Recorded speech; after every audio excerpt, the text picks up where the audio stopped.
Everyone, আজ সারাদিন এত করে হলো বৃষ্টি, তারপরে বিকেলের দিকে আকাশ পরিষ্কার হতে আমরা চলে গেলাম পাটুলির দিকে। আর এই বৃষ্টির ওয়েদারে আমার কিন্তু খেতে ইচ্ছে করছিল চিকেন কাটলেট, তাই পাটুলিতে গিয়ে না চিকেন কাটলেট জিজ্ঞেস করলাম দাম কত। তার দামটা অনেকটাই বেশি বলছিল, আমার বেশি মনে হচ্ছিল, কারণ অন্য জায়গায় আমি ওই দামের থেকে না আরও অনেক দুটো খেতে পারবো। যাই হোক, আমার না ওইখানে দাম প্রচণ্ড বেশি লাগে, অনেকটা বেশি নেয় ওখানে। তাই আমরা চলে গেছিলাম ঝিলে ওই পাটটায়, ওখানে একটা দাদার দোকান বসতো।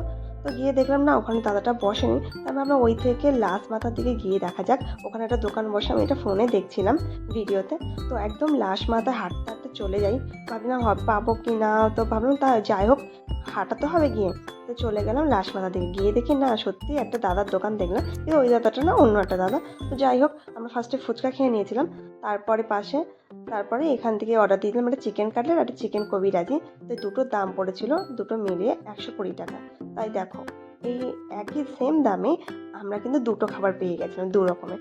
যাই হোক, নিয়ে আবার হাঁটা মারলাম সামনের দিকে, পাটুলির দিকে চলে যাচ্ছি। বসার জায়গা যেহেতু এখানটায় নেই এই পার্কটাতে ভিতরে, পাটুলির দোকানগুলোর সামনে বসার জায়গাটায় বসে খেয়ে নিলাম। দেন বাড়ি যাওয়ার সময় আমরা নিয়ে নিয়েছিলাম একটু মোমো। তো এই বৃষ্টি ওয়েদারে একটু মোমো খেতে ইচ্ছে হচ্ছিলো।